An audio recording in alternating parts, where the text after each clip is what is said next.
Welcome to the Lavish Leader, Unveiling Wisdom, a podcast by the Lavish Group. We are a community of powerful leaders and creators. Each one of us is on a different path and from a different background, but we all embody aspects of what it means to truly live a lavish life.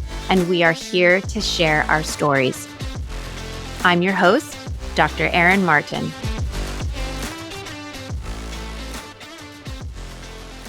Today, we have an amazing guest for you. I'm so excited to share with you Debra Poneman. For over 4 decades, Debra has been a best-selling author and founder of the Yes to Success seminars and has shared her system that is used by hundreds of thousands around the world to live not only success and abundance, but deep happiness and profound self-love. Debra's clients have used her formulas to become mega successful entrepreneurs, renowned transformational leaders, New York Times best-selling authors, millionaires, billionaires, even household names. Her corporate clients include Mattel Toys, the Xerox Management Group, McDonnell Douglas, Shackley, and International Trade Management, among others. She has a print and throughout the country on TV networks and multiple media outlets, including ABC, NBC, Fox, and CNN, and on shows from coast to coast, including Good Morning New England, Chicago Today, and Mid Morning LA. Debra is the proud mother of 2 fabulous adult children and feels her greatest accomplishment is not that she helped so many live their dreams, but that she's helped them discover the greatness they truly are. So without further ado, let's start this lavish conversation with Debra Poneman. Welcome, Debra. Thank you. I'm so genuinely thrilled to be here. I am so thrilled to have you here. And lavish conversations, I have no doubt that this is going to be an amazing 45 minutes to an hour, however long that we riff on things. But I just followed you and have seen what you have done. I also am a follower of the other women that are in your tribe. And I know that you are all just such powerful women. So first off the bat, I would just love it if you could share with us your story. And particularly, you have gone from being a full-time meditation teacher in your past to starting a company called Yes to Success. And that has taught people, like hundreds of thousands, I believe, now across the globe to be successful in the material world. But it's a whole new thing. And I love how you call it the new success. And that, like, I get chills when I think about it, or even when I just said it, I got goosebumps. So I would love it if you could tell us what put you on your path of seeking these deeper truths, sharing them, and ultimately to where you are now as a transformational leader. I'll tell you the whole story. I'll truncate it a little bit. Well, it actually started out when I was a college student in the early 1970s. That was the era of love and peace and psychedelics. And it was also the era when meditation was just starting to become a happening thing. You know, the Beatles were in with Maharishi Mahesh Yogi at the time. And it was a time when we were just inherently asking, what is the meaning of life? Just questioning. And one day I was walking through campus at the University of Illinois and I saw a poster with Maharishi's face on it. And I thought, I want that. So I started practicing TM and my entire life changed. Maharishi Mahesh Yogi is the founder of Transcendental Meditation. The first thing that happened was I stopped feeling that level of emotional angst that was the hallmark of 18 and 19-year-olds. You know, you just live with emotional angst. It just left. And I stopped falling asleep in class. And then I started listening to discourses by Maharishi on the nature of reality. And a few weeks before my 20th birthday, I dropped out of school and I went to be with Maharishi for 5 months to become a TM teacher. During those 5 months, we meditated between 8 and 12 hours every day. We only came out of our rooms at night for Maharishi's evening discourses. And what's so interesting, you said, a lot of people in my tribe, we were together back then. Janet Atwood, John Gray, Barbara DeAngelis, Marcy Shimoff. We all became TM teachers together. Oh, wow. We knew each other. And then when I came home, I taught meditation full time. So the question might be, why did I decide to start a company called Yes to Success? Yes. And the truth is, and I was also the director of admissions at Maharishi International University in Fairfield, Iowa. And I loved working for the TM movement. And I loved the changes that I saw in people's lives, but it was a nonprofit. And when I saw the big 3-0 on the horizon, I reached a point where I realized that woman does not live by mantra alone. And I needed to make some money. Really? So I could have things like health insurance and car insurance, right? Maybe even a car to insure. So I thought, and I was living in this meditation community, and I thought, okay, where do people go to make a lot of money fast? Obviously, the answer was LA. So I picked myself up and I moved to LA and I started selling investments. And what I wanted to do was make a lot of money so I could just go back and continue doing what I love. But you know that expression, we make plans and God laughs. Well, I got a big laugh over this one because I started working for a financial company selling tax shelters.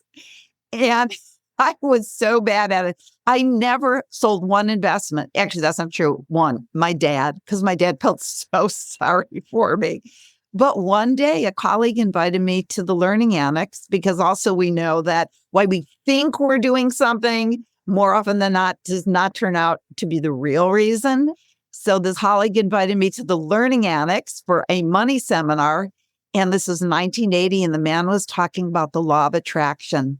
And he said that we're like tuning forks. And he said that if you're vibrating with, I'll never get out of debt, I'll never be wealthy, it's just like a tuning fork vibrating in an F repels a B. Or if it's vibrating at a B sharp or B flat, it's going to repel an F sharp. If you're vibrating with thoughts of doom and gloom, I'll never find a man, I'll never get wealthy, I'll never be successful, and all of these things, you are repelling the success and the love and the abundance that wants to vibrate into your life. I had never heard this before. So I started studying the great masters of success and prosperity, like Napoleon Hill and Wallace Wattles and Catherine Ponder. And I learned that just as there is a path and techniques to create that inner silence, which I've been teaching for 10 years, there was a clear path and techniques to create outer success. And I'm talking about true success, not just those days it was the Mercedes, now it's the Tesla in the driveway, but true success where you love your life and you love yourself and you contribute to the planet and you put on earth to do. And I found out there was a blueprint for that. So I started my company. And within a few short years, following the principles that I taught, I was a student of my own teachings. My Yes to Success company became an international phenomenon. And I taught people how to create outer success on the foundation of inner silence. Wow, that is profound. Yeah. And can I just share just a couple of the things that I did to allow my company to go from meditation teacher to international phenomenon in a very short period of time? Absolutely. I would love to hear that.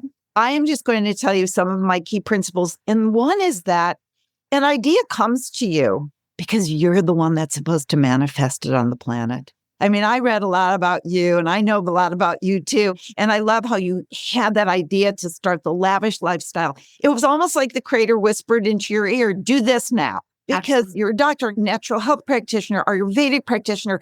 And it's just like, boom, this is how I'm going to bring it all together. So when an idea comes to you, that's a gift from the creator, the God of your understanding, spirit, source, whatever you want to call that energy in the universe. And it's also the idea is given to you at a time that the world needs what you have to give. And if you don't grasp that opportunity and do it, it's going to have to go to somebody else because it's necessary for the world to progress. And that's why, somebody has idea to be loudest, somebody to write a book. I was just listening to Dan Buettner about blue zones. Like what do people do who live to be 100? I know both of us like to teach that too. Yes. And one person has idea to be a National Geographic photographer. We each, and also inherent in that idea, we are also given the ability. God isn't a trickster. It doesn't say, here's what I want you to do, but I'm not going to give you the ability you need to do it. No, inherent in that idea is everything you need. You've been given the gift to do it, or else it wouldn't have come to you. And then the other thing that I always tell people is when you have your idea, don't go around telling everybody what you're going to do, because you're going to bump up against the discouragement committee. And they're going to tell you all the reasons why your idea won't work. And then your little seed of an idea is crushed before it even can be planted and safe and watered and grow into a glorious plant. What is sacred needs to be kept secret, and your precious ideas are sacred. And also, another analogy I like to use is, when steam is kept in a kettle, it has to burst forth, right? But if you leave a little steam out every few moments, then it never bursts forth in all of its whistling glory. And that's what we do with our ideas. We tell people what we're going to do. And then maybe we get accolades and they say, oh, that's a great idea. But then the pressure isn't there. The steam isn't there. We already got somebody telling us how brilliant we are. So I say, leave that steam in the kettle until you've made significant progress towards your goal. And then you can share it with the world. If the discouragement committee tells you it's not going to work, it's no longer going to crush your idea because you've already manifested to a great degree. So sacred secret, and the idea is given to you. And if you're dragging your feet, take a step from which there's no turning back. When I had my idea to teach my Yes to Success seminar, I was 29. The only thing that I had ever done was taught meditation, and I'm going to go out and teach people how to be successful. So when I'm dragging my feet, I thought, okay, I got to take that step. So I rented the Santa Monica Public Library and put up the posters because then I had to do it. Yeah. And then the discouragement committee told me nobody was going to believe a crazy idea like your thoughts create your reality, which is what it said on my poster. But the posters were already up. So I couldn't turn back. And then I walked into that room in the Santa Monica Public Library. It was standing room only. And the rest is history. Wow. What you just said is pregnant with so much wisdom. I was like, oh man, where do we start with? You just said so much there. And I want to emphasize it. So I want to go back to a little bit. Like when you have an idea, don't tell anybody about it.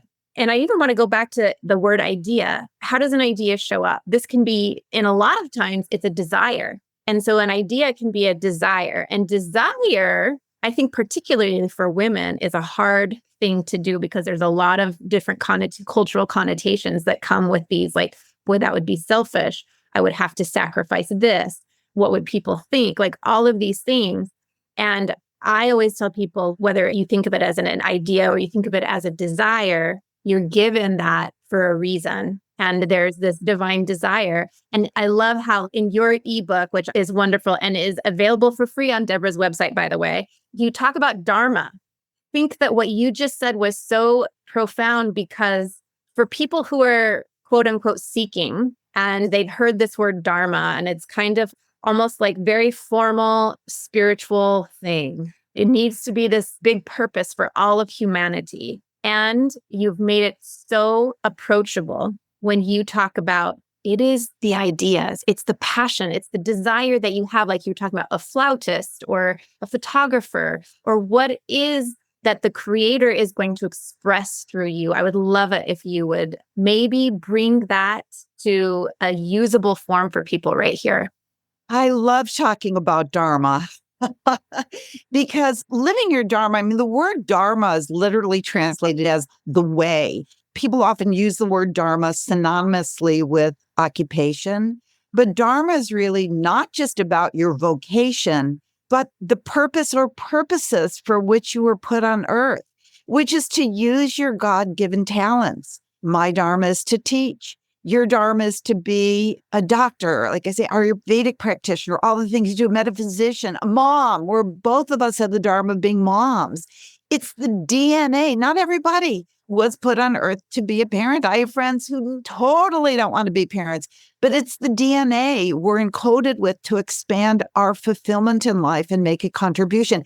And it's doing what makes your heart sing. When we're not living our dharmas, then there's not only an emptiness in our own lives, but it creates chaos on the subtle levels of creation.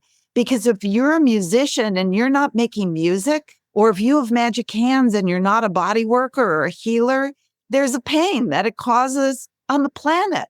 In the Rig Veda, it says, when the dancers are dancing and the writers are writing, it actually says when Papa is a physician and Mama throws the corn upon the grinding stone. It's a little sexist, But it's when you do your Dharma, then it says when everybody's doing their Dharma, an age of enlightenment is going to dawn on the planet. And it's returning the world to balance. It's adding to the collective balance. And everyone has a purpose that they were put on earth to do. And when you're living your Dharma, there's a knowingness, there's a happiness, you spread light. So don't let others say to you, are you crazy? You're never going to be able to be a successful rock and roll band. You're never going to, too many books on leadership, too many books on happiness. Well, thank you for sharing, but I know that this is what I put on earth to do. And as my friend Sadhvi, another person I think you should interview, Sadhvi Bhagavati Saraswati, she wrote the book From Hollywood to the Himalayas. Oh, wonderful. And she tells this story about a man who pounded rocks all day long. And you might think, how can splitting rocks be somebody's Dharma? A man in India, and it's a true story. But by splitting rocks all day long, he was the first person in his village to send his daughter to school. When his daughter graduated, she came back and she caused a cultural revolution among the young women in that village. And then all of the young women, because of that man splitting rocks and sending his daughter to school. Now, all the girls in that village, and then it spread out to all the villages around that area in India. And again, you were each put here for a purpose, and nobody could do what you were put here to do. They could do something similar, but there are people whose contract in this life, people who are waiting for you, no matter how many other people, they're waiting for you to change their life. So we were talking about how there's nothing capricious in nature. Nature doesn't trick you. I love that quote by Emerson where he says, there's nothing capricious in nature. And the implanting of a desire, you talk about desire, indicates that its gratification is in the constitution of the person who feels it. And the only problem is, as the Buddha says, we think we have time. We have no idea what tomorrow will bring, or even if we're going to wake up.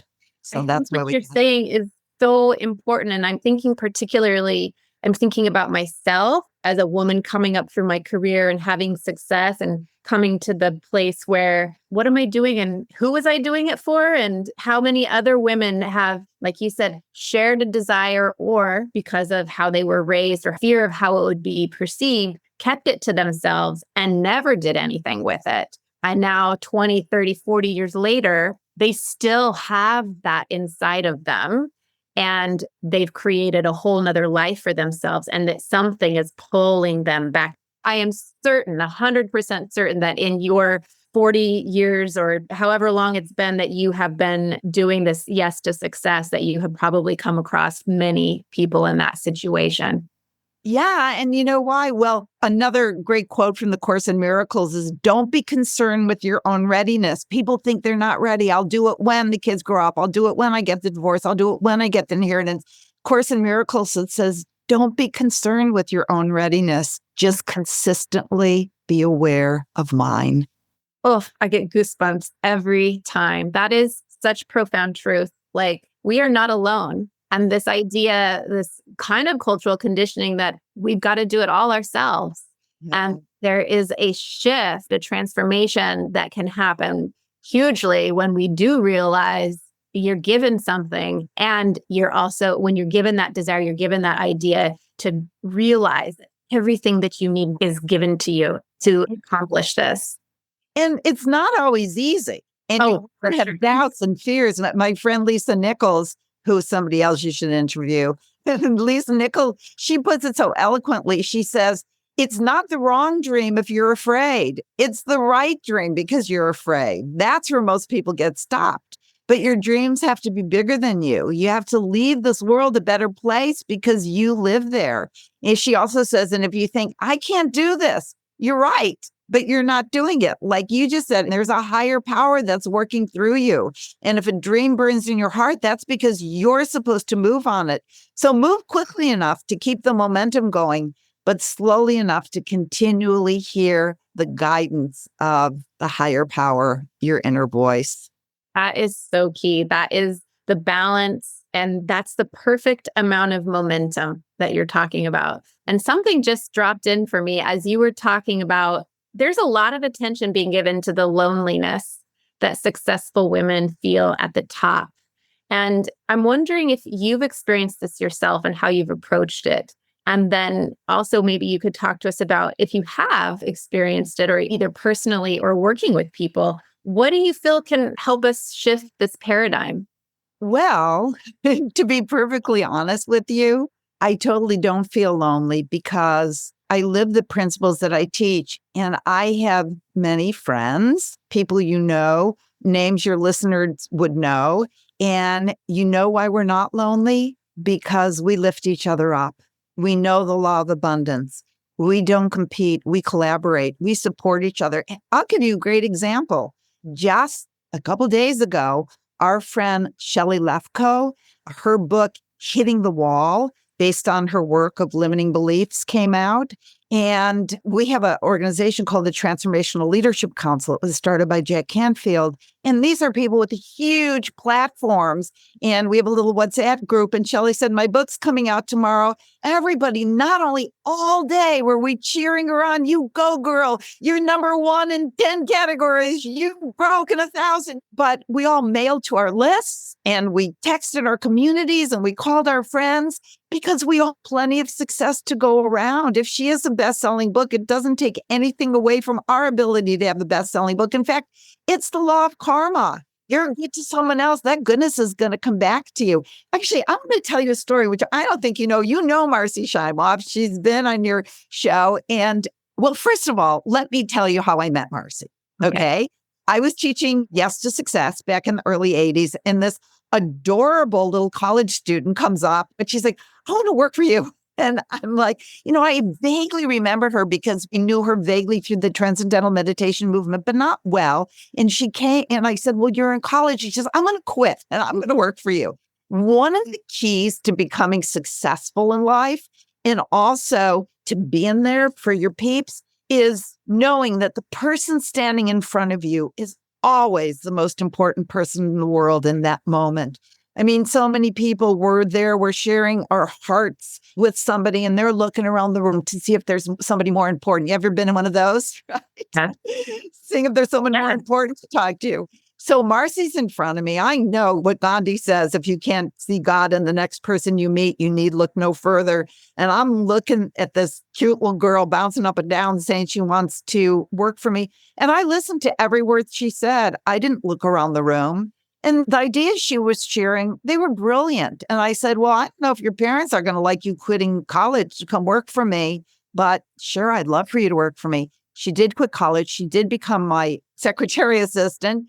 And she subsequently went on to be one of the top women nonfiction authors in history, selling 16 million chicken soup books and writing Happy for No Reason and Love for No Reason. But she never forgot that I put her on my stage for the first time. She never forgot that I believed in her and I went to her and I asked her her ideas. And then when the chicken soup people asked her to write chicken soup for the American Idol Soul, she was under contract for Happy for No Reason. She said to them, but I know somebody who would be perfect for this book because she's a great writer and she watches American Idol with her tweens, right? Which I did. And I was handed a best-selling book to write because it combined Chicken Soup, the number one nonfiction book series in history, and American Idol, the number one reality TV series in history. And I combined them in that book. And of course, it became an instant bestseller.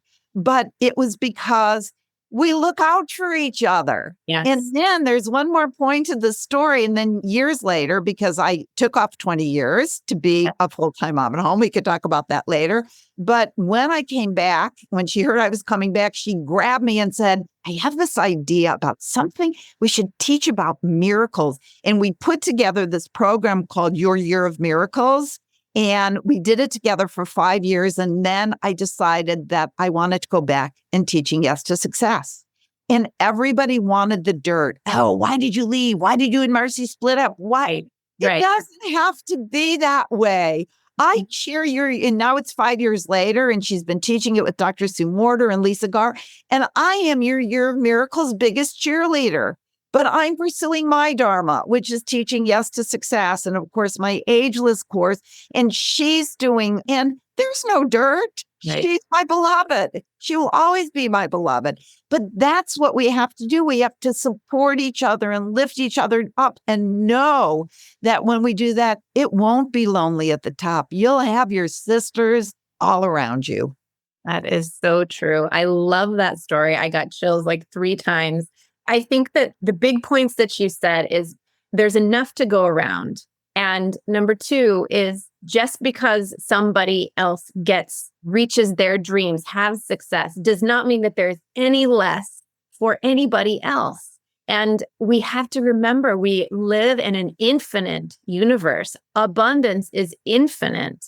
And if that were not so, none of us would have, in present time, would be left with anything. There's been so many successful people way before us, and there's nothing new under the sun. This is true. And yet, we are all these beautiful, amazing, unique, individualized fractal of the divine that is expressing in ways that have never been expressed before. And somebody else is waiting for you to express it in exactly that way because their ears are tuned only to hear it in that tune, in your tune. And we have to remember that women have to stop tearing each other down and start lifting each other up in order to change this paradigm and this perception that it's lonely, that success sacrifices connection. It is just not true.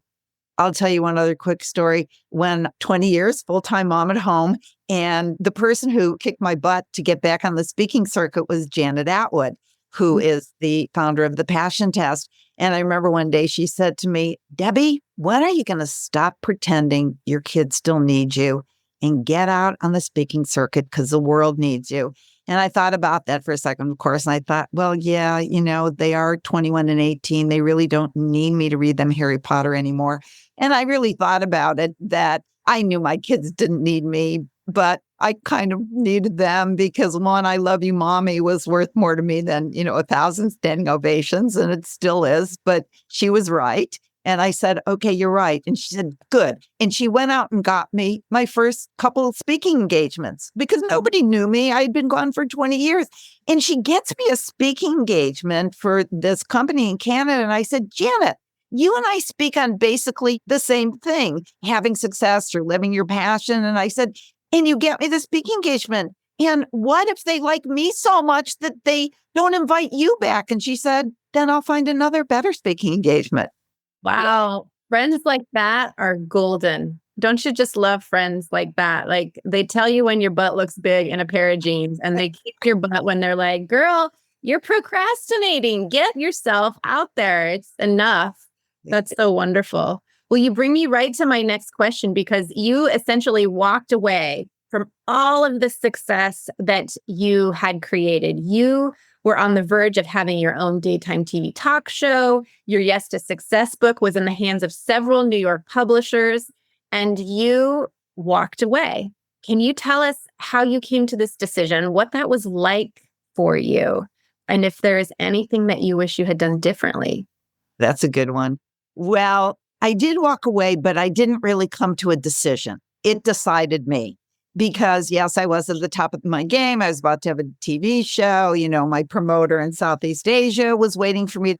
Well, what happened is basically I got pregnant and I didn't have the easiest pregnancy. I was kind of in bed for a lot of that time, but still I had a promoter in Southeast Asia. Before I got pregnant, I was supposed to do a tour of Southeast Asia, Yes to Success tour. So he was waiting for me to just push that baby out. And also the publisher and the TV, they were all waiting for me. So my plan was to give birth and get back to following my passion, which is spreading the message of success throughout the world. But the core of my teaching, to live true success, you need to be true to yourself and to follow the impulses of truth that speak to you in your heart. I mean, with all the assuredness, evangelical preacher, I had told the world that the basis of true success was listen to the inner voice, which we so often ignore. And I taught that even if the impulses of your heart appear to be leading you in the opposite direction of your goals, if you want true happiness and real success, trust and follow those impulses. And I promise it will lead to success. So on this fateful day in 1988, the impulses of my heart were saying it was time for my career to come to a screeching halt, because when the midwives handed me my baby girl, I took one look at that little scrunched up face and I realized I did not want to leave her to go to the bathroom, let alone leave her to go traveling around the world. So fortunately, I had a very successful husband. I know not everybody has that luxury, but I did. So I made the decision to become a full-time mom at home. And there I remained for the next 20 years. And I also want to say, not saying, oh, everybody should be a full-time mom at home. No, you have to follow what's true for you. And when I went back to work, my kids loved it when I went back to work. Well, not only did they get rid of me, but they loved it. Hey, that's my mom on the TV. That's my mom in the newspaper. That they loved it. But I'll tell you, when I made the initial decision, there were people that were not happy with me, like my promoter in Southeast Asia. True story. I called him and I said, Chiang. Well, he called me. He said, when are we going to set up the tour? And I said, Chiang, you're going to have to call me back in 18 years. And it turned into 21 years when my son was born. So when I said to my own surprise, I have a new passion, my colleagues thought I had gone out of my mind, and they were right. It's precisely what happened. I had gone out of my mind and right into my heart. And that is where your true success will always lie. Now, here's a question. Did I ever think I should have done anything differently? Well, the answer is yeah. But no, it's not that I thought I should do anything differently. But did I ever doubt that I had made my right decision? Like when my kids were teenagers and I thought, what did I do? But I do have a story that I want to share with you because I think that your listeners will really love this. But there was one time, which I know you could relate. How many kids do you have? I have 3. Hey, okay. So anyway, I have 2 of the little darlings, although I also have some bonus children, but 2 biological children. And I remember one time they were 2 and 5. And I know Daniel was 2 because he was still in diapers. And it was one of those days that nothing would make them happy, just like they were in a mood. So I decided I was going to put them in front of the TV because I had had it up to here. I know you probably never got to that place. Oh, right. Yes. Never. We live under a rainbow here. Right. Exactly. So I said, okay, that's it. We're watching TV today. And they're like, we want Bounty. My daughter had a speech impediment. She couldn't say her R's. I want Bounty. Where's Bounty? She wanted, that big purple dinosaur. Yeah. So I said, all right, I'll find you Bounty. And this is absolutely 1,000% true story. I put them on the couch. I'm doing the channel check, looking for Barney. I actually had a dial on the TV, it was 30 some years ago. And as I'm looking for Barney, I see Oprah. And not only do I see Oprah, but one of my students is there on Oprah, teaching Oprah an experiment that I actually cognized in meditation that illustrated the power of our mind to actually even move matter. Because I always talk about how the mind has the ability to create anything. So he's showing Oprah this. And Oprah's freaking out. She goes, this is the most amazing thing I've ever seen. I'm going to show it to my staff. I can't believe I could do it. And he's like, now, I do have to say, I don't have anything bad to say about the gentleman who was showing her that. When I quit, I told my students, you take this stuff, you bring it to the world needs it. I'm going to Chuck E. Cheese. So it was okay that I'm standing in front of this TV. He has Oprah freaking out over this. And I have these 2 whiny kids on the couch. And at that moment, I thought, I blew it. And I burst into tears and I'm sobbing in front of the TV. And my little girl, Deanna, she says, Mommy. I said, yes, sweetie. She goes, I think you forgot our popsicles. So I found Barney and I went into the kitchen. I'm pouring the orange juice into the mold to make them their orange juice popsicles. And I'm mad. I'm mad at God. Like God betrayed me. That was supposed to be me, right? So I'm saying to God, why did you do this? And I'm just like ranting and raving as I'm pouring the orange juice into the mold. And I see this image of a book that I had read. Actually, a little whisper in my ear was remember the book. And my first impulse was, yeah, like all my friends at New York Times, all my students now with New York Times bestsellers, and they're at book lunch parties with their little brie with honey and walnuts on top. And I'm at Chuck E. Cheese eating cardboard pizza. Like, what is wrong with this picture? And I'm saying, like, that was supposed to be my book on Oprah. And then this little boy said, remember the book. And I saw this book that I had read years before about a man who died and then was revived and came back. And while he was dead, he told this story about how he went through this tunnel of darkness. And there at the end of the tunnel was this being of light. And the being of light asked him if he wanted to see the high points of his life. And he was like, yeah, I do. It was this really short, it was like a movie reel, but he said it was really short.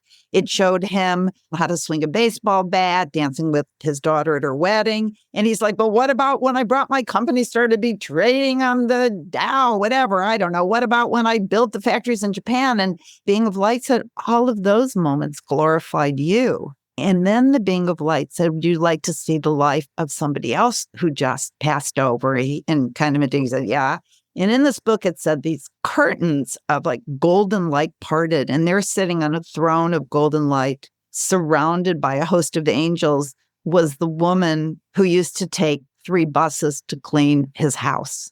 And then this being of light showed him the reel of the highlights of this woman's life. And it was an endless reel. And it showed her carrying a pot of soup to a sick friend. And it showed her comforting her child who'd been bullied. It showed her stroking her mother's hair as her mother was making her transition. It showed her cheering at the baseball games for the kids of the parents who had to work 3 jobs so they couldn't be there. And it showed her going to church and just hugging everybody up and saying, how you doing today?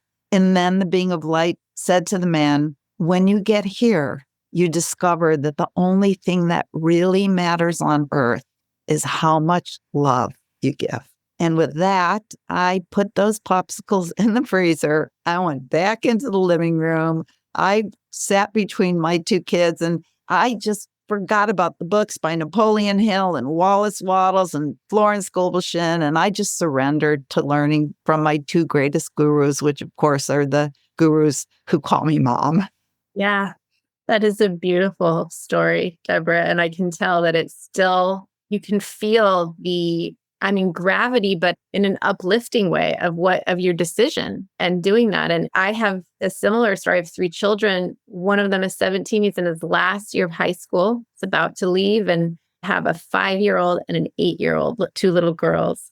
And for me, moving away from medicine was a real identity crisis. And I think for a lot of women in similar situations who are professionals who have invested so much time in their education and building their career and all of this, and then you become a mother. And for me, I became a mother at a little bit of a later age. And so I had this whole life. And I remember when my daughter was born, I had very, very severe postpartum depression after she was born. And I think, and I'm very, very certain, in fact, that a huge part of that was because I really wanted to be with her. And yet I had my own private practice. The film Escape Fire had just come out, and I was still traveling all over the country. And I was also working in the emergency room. I was doing all of this stuff, which is what I had worked my whole life for. And I wasn't, like you said, listening to myself. And I truly believe that postpartum depression was kind of my spirit's way of creating an out for me, because it literally got so bad that it forced me to have to stop. And boy, these girls, I tell you now, that identity, once I got past this identifying as what I do and understanding my oneness with these beings, these wonderful, amazing beings, and this kind of soul contract that we have with each other in this life, like you said, I sit myself down on that couch in between them and I'm watching Is It Cake or whatever is on Netflix that they love to watch. Or a couple of weeks ago, I'm out in the backyard in my swimming suit running through the sprinkler with them. And those are the moments that I will never forget. And they will never forget that mom ran through the sprinkler with them too.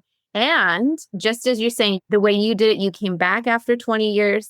And for me, my kids aren't grown yet. And there is a way that I can be of service to the world and be an amazing mom that is an amazing role model for my children. And I think for me, particularly having girls, I'm very aware of the huge responsibility of raising girls in this world, in this day and age. So, wow, what you did was brave. It was courageous. It was necessary. And it doesn't seem to me that looking back on it, you regret any of it. Well, and I also have to say that I wasn't one of those moms that stayed home and churned my own butter. I worked, I did a lot of nonprofit work. I was always the room mom and the drive the kids to the other state for the basketball tournament mom. So I kept myself very busy. But I always think that all these kids want, and a lot of people, again, they don't have the luxury to stay home. As I said, I had a husband who did very well, so I have that luxury.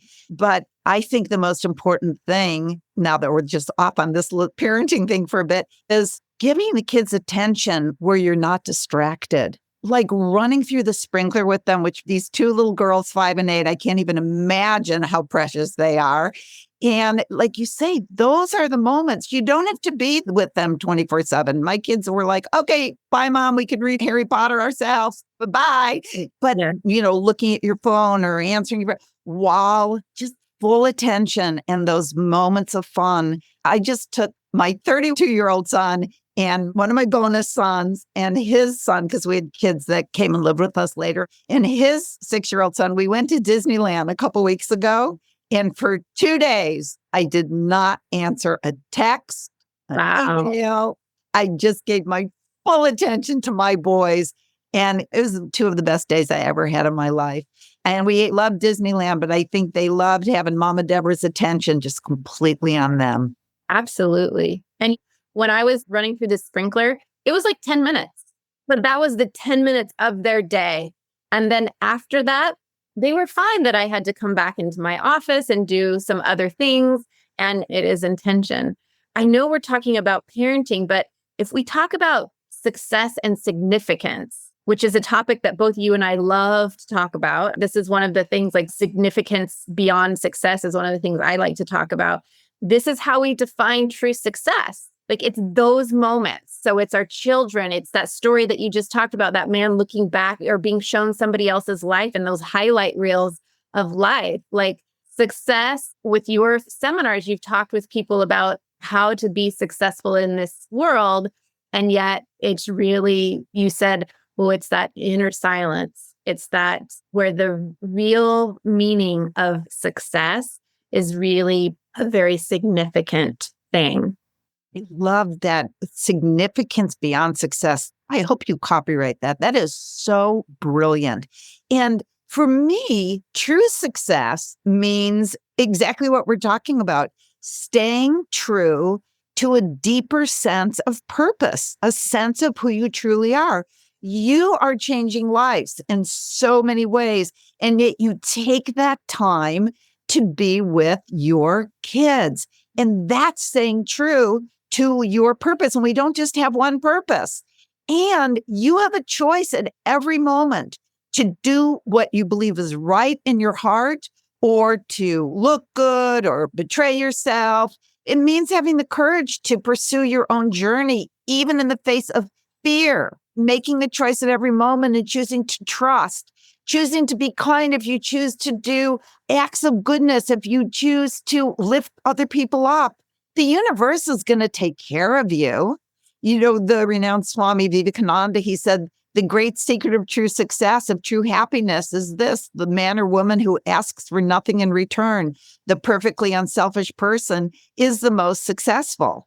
So that's it. It's like doing those things, not for what I could get, but just from a space of giving. When Arianna Huffington did research for her book Thrive and asked the world's most successful people what were the factors for a life well lived, overwhelmingly, they said, besides wisdom, wonder, and well-being, the 3 W's, they said making a contribution. So you can make a contribution and get paid for it. Yay.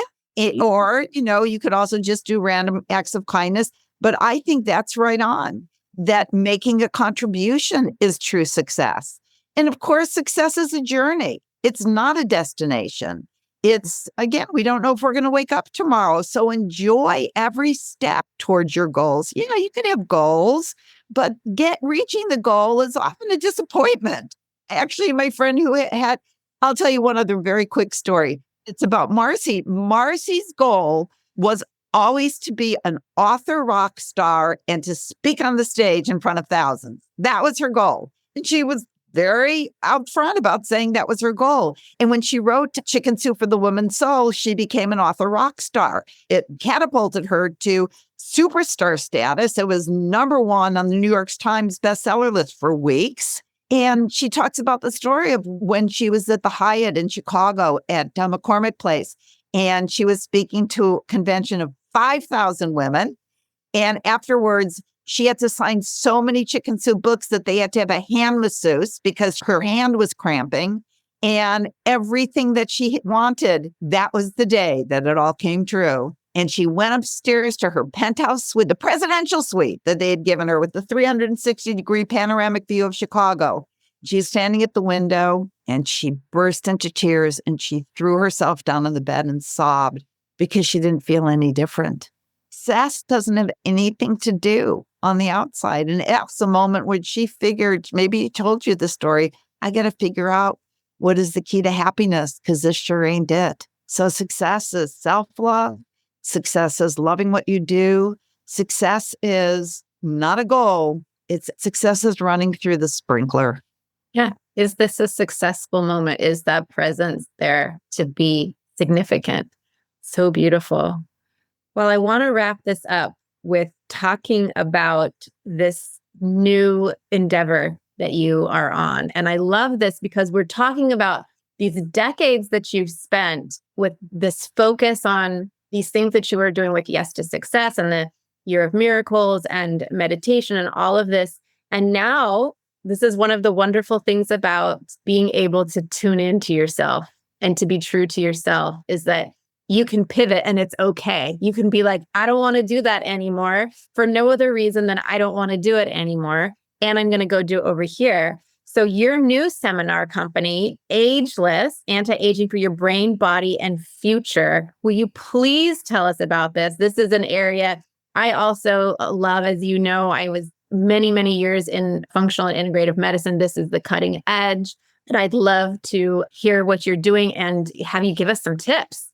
Oh, I love giving tips. So the one thing is I do still teach Yes to Success. That is my love. I will always do it. But what happened was that I would be teaching and I would mention my age. And like clockwork, I would be like, tell us what you do. Tell us what everybody wanted to know what I did. I don't know if you know. Do you know how old I am? I don't.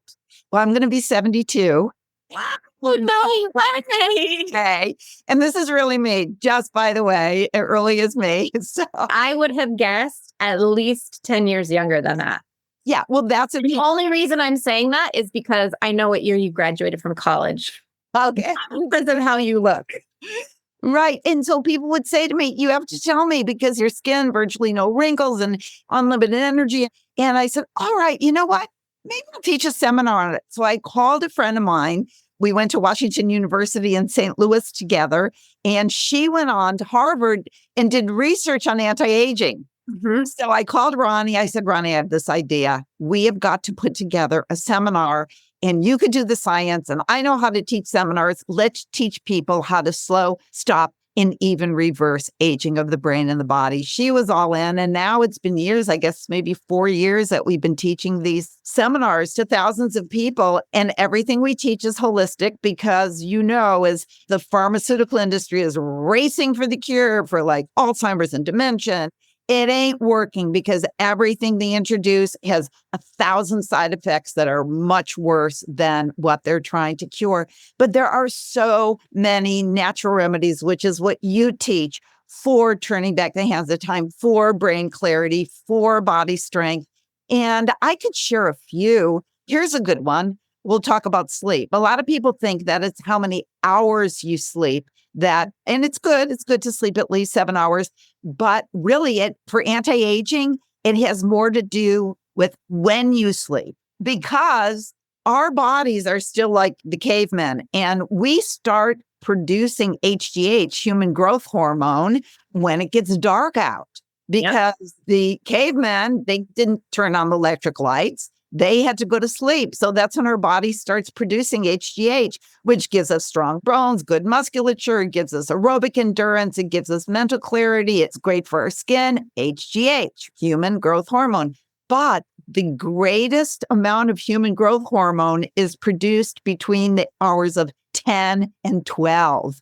And after 12, it basically plummets. So if you're one of those people that goes to bed at 1 o'clock in the morning, well, you have completely not grabbed that HGH. The other thing is melatonin. We want to produce melatonin. Melatonin is produced when there's darkness. So if you want darkness, you got to sleep with the mask. I throw a black t-shirt over my eyes because the darker the room is, the more melatonin is produced. So that's a little bit about sleep. And I'll give you, how about exercise? Okay, so telomeres, those nucleotide sequences at the end of the DNA. And as we get older, the telomeres shorten, but there are ways to lengthen telomeres. And what it was found, there's been a lot of research done that there are two types of exercise modalities that lengthen telomeres better than others. One is aerobic, anything rowing, bicycling, speed walking, not strolling, but speed walking. But the other that was even slightly ahead of aerobics was high intensity interval training. So when people do HIIT, and what high intensity interval training is exactly what it sounds like. 30 seconds of like running and then a minute of walking, 30 seconds of fast cycling, minute of walking. So it's high intensity intervals. And that was found to increase telomere length more than any other form of it, which is the indication of youthing. And there are so many other things. Any foods that cause inflammation, if you just want to get rid of one thing in your diet, that is one of the biggest culprits for causing brain inflammation. And you don't want brain inflammation. Your brain cells die. I mean, I'm not going to go into all the science. You probably could. And I leave that to Ronnie when she and I are teaching together. But one of the worst offenders, besides things like nitrates, is white sugar. Causes brain inflammation and causes eventually, if you continually assault your brain, the brain cells do start dying off and brain cells stop communicating when inflammation is present. And one thing, if you really don't want to get Alzheimer's, if you really don't want to get dementia, only, I think, 5% is hereditary. The rest is lifestyle. Absolutely. Like most chronic diseases. And isn't it so interesting that as the prevalence of dementia and Alzheimer's and all of these lifestyle related diseases increases like exponentially over the course of, you look at from the 50s until now, and you look at our food industry and Coca-Cola and all of these things that are so much more used. I was a child of the 80s, and I remember in the 80s when I was growing up, at least where I lived, soda pop was a treat. And then as we get into the 90s and the 2000s, then it is like how cell phones are for people now. They're just attached at the hip to their big 32 ounce, and people are drinking 32, 64, 120 ounces of soda pop a day. And then we start to see all of these long-term neurologic things happening. But how could it possibly be? Those are people who are just conspiracy theorists. But we do know, and I say that with tongue in cheek because that's how it was talked about at the beginning for the first people that started to bring this science forth. And now we know that it is absolutely true. And you talk about the HIIT training, and I'm just going to add a few things here. Isn't it interesting that's actually evolutionarily how humans exercise? We didn't go out and run 5 miles or 10 miles or 100 miles.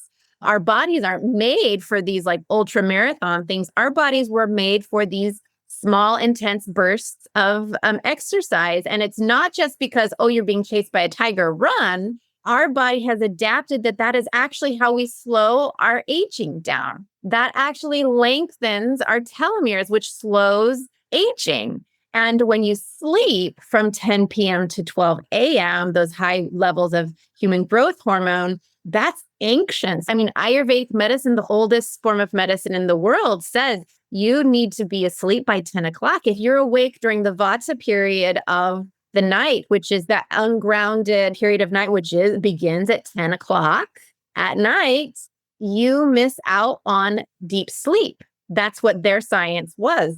And what we know now is that deep sleep comes with human growth hormone, which decreases ages, increases bone density, increases brain clarity, all of that stuff. So this is ancient science now being proven by modern science. In not only that, but we have so much more information now to know like what these things are. And this is truth. This is fact. This is stuff we can do. We cannot control the entire environment. We can't control a lot of things, but we can control what we can control.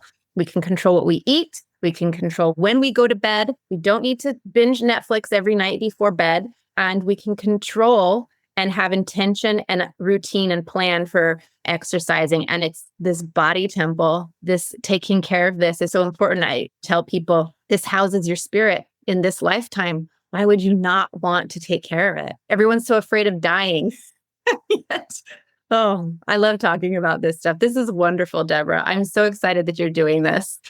Well, thank you. And I love what you do. You know, I'm also a student of Ayurveda. Well, being a meditation teacher, spending a lot of time in India, I started doing Ayurvedic diet and panchakarma, lots of Ayurvedic massage back in the 70s. And it's becoming so to the forefront now. And this 5,000-year-old, even more year old science, Ayurveda is now being proven by modern science and wonderful and MDs like you are now bringing out these ancient sciences. And I appreciate that so much because people trust MDs. I mean, you did a lot of work to become an MD and now turning to things like Ayurveda. Wow. Congratulations to you and thank you.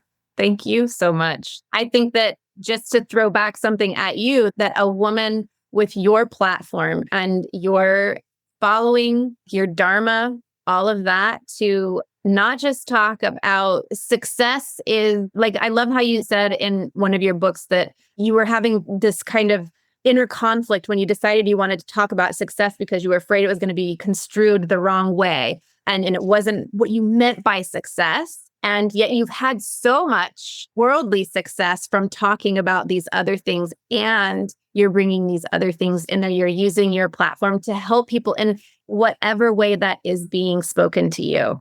And that's a testament to you really walking your walk and doing what you say that you do, being who you say that you are, which is a little bit of a rare thing these days, honestly. And there's so much gratitude for people who show up to life in this way. So thank you for being here. This has been wonderful. I could talk to you for days. Please tell us where we can find you across social media. I'm sure people are going to want to hear more from you. Well, I do have a YouTube channel, and I believe that it's under Yes to Success. Do you believe that? I don't even know. But I think it's under Yes to Success. But the best thing to do is just go to my website, which is Yes to Success, YESTO, success.com. And there's a link there where you can get the free ebook called Ageless. And I think 5 tips for anti-aging. They're really good. And also my free ebook on the 5 secrets to true success. So both of those are available. And now you're reminding me that I should put a link to my YouTube channel because I have like hundreds of YouTubes. I do something every Saturday morning called Success Saturday. They're all up on, but I don't think I put the link on my website. So I will do that now. That's awesome. And now people come to your website and they'll be able to get that link. So Success Saturdays is called on YouTube. You know, just go to yestosuccess.com and I'm going to get it all up there and then it'll be really clear. Well, thank you for this, for making me realize that I got to get it on my website. Awesome. You're very welcome. Thank you so much, Debra. This has been a pleasure. And thank you. The Lavish Leader, Unveiling Wisdom is brought to you by Dr. Erin Martin and the Lavish Group. To find out more about Dr. Erin and how you can create and embody a lavish life for yourself, visit thelavishgroup.com. And don't forget to search for Lavish Leader in Apple Podcasts, Spotify, and Google Podcasts, or anywhere else podcasts are found. And click subscribe so you don't miss any future episodes. On behalf of the team here at the Lavish Group, thanks for listening. And remember, you too can live a lavish life of fulfillment, beauty, and love.